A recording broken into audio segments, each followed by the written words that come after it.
bueno, triste porque no nos alcanzó.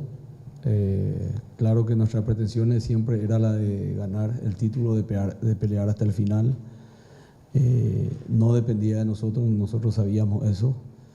Lo importante era que nosotros lo podíamos, o sea, teníamos que hacer nuestro trabajo el día de hoy, del cual estamos más que tranquilos en ese aspecto. Y bueno, después en el otro partido ya prácticamente no dependía de nosotros, vuelvo a repetir, y triste por no lograr nuestro objetivo. Nosotros teníamos que ganar este partido. A lo largo del campeonato creo que perdimos muchos puntos. Esos fueron los partidos que realmente uno lamenta. Pero bien, uno terminó de la mejor manera, le dimos un triunfo a la gente, un poco preocupado por Diego, que salió golpeado.